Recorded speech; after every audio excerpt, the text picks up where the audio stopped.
Every story is more than just words, it carries a lesson, a mystery, a truth.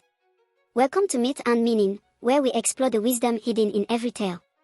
Let's begin. In the village of Iselogan, there lived a potter named Bàbá Àjàní.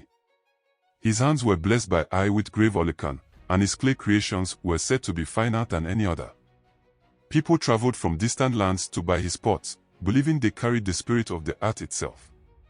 But despite his skill, Bàbá Àjàní had one great sorrow: he had no child of his own. For many years, he and his wife, Mama Morola, had prayed, made sacrifices, and visited herbalists, yet the gods remained silent. One evening, as the sun dipped behind the hills, leaving the sky painted in streaks of orange and gold, Bàbá Àjàní sat before his clay and whispered a prayer. "If the gods will not give me a child," he murmured, "then I will make one myself." And so, with trembling hands, he began to mold. For 3 days and 3 nights, Bàbá Àjàní worked, shaping the clay with the care of a father cradling a newborn. He sculpted small hands, soft lips, and wide, knowing eyes. He shaped delicate feet, curved ears, and a smooth, rounded head. When he was done, the clay figure looked just like a real child. Mama Morola wept when she saw it. "Oh, my husband," she whispered, touching its tiny face. "If only it were alive." That night, as the village slept, a strange wind swept through Iselogan. The leaves of the Iroko tree rustled, the rivers murmured like voices in the dark. And in the potter's hut, the clay child opened its eyes. By dawn, the child could walk. By midday, he could speak. By nightfall, he laughed and played like any other child. They named him Kolewol, he who brings wealth into the home. The villagers marveled at him. He was different, yet the same.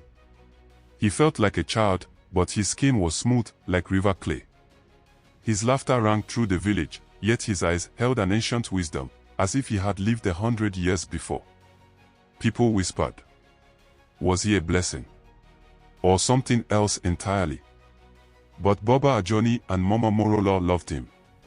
And for a time, they were happy. It started with the rain.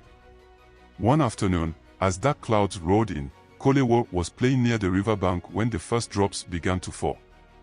A terrible pain shot through him. He cried out, clutching his arm. Where the rain had touched him, a crack had formed. By the time Bàbá Àjàní arrived, Kolewol was shaking, his skin flaking like dry earth. Panicked, the potter rushed him home, covering him with cloth to keep the rain away. Mama Morola sobbed as she tried to smooth the cracks with wet clay, but it was no use. Their son was made of earth, and earth could be washed away. From that day, Kolewol was forbidden to go near water. He could not bathe in the river with the other children. He could not dance in the rain, nor help his mother fetch water. He was afraid. But worse, he was changing. His once playful laughter became quieter. His once bright eyes grew dull. Then, one fateful evening, a stranger arrived in the village. An old woman, wrapped in dark cloth, her eyes sharp as a hawk's. She walked straight to Bàbá Àjàní's hut and spoke in a voice like rustling leaves. "You have taken from the earth what was never yours to take." Bàbá Àjàní fell to his knees. "I only wanted a child." The woman nodded slowly. "But all things made must return to where they came from." Tears filled Mama Morola's eyes. "Please," she begged, "don't take him from us." The woman looked at Kolewol, her gaze unreadable. "He will not live as other children do," she said at last. "But there is one way to keep him." There was a sacred river deep in the forest. If Kolewol bathed in its waters under the full moon, he would become truly human. His clay body would transform into flesh, and he would live a normal life. But there was a price. If the river did not accept him, he would dissolve forever. The night of the full moon arrived, and the village gathered by the river. Bàbá Àjàní held his son's small hand. "You don't have to do this, my child." Kolewol looked up at his parents, then at the river, then at the sky. He was afraid. But he wanted to live. With a deep breath, he stepped into the water.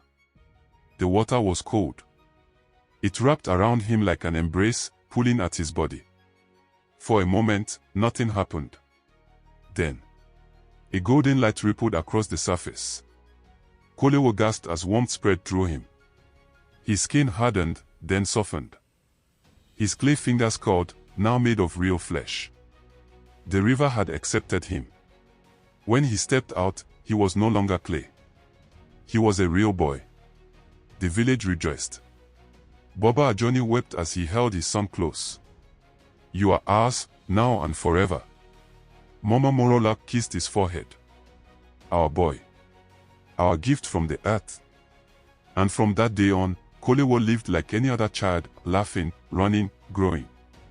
But sometimes, on quiet nights, when he stood by the river and the moon shone bright, he could still hear a voice in the wind.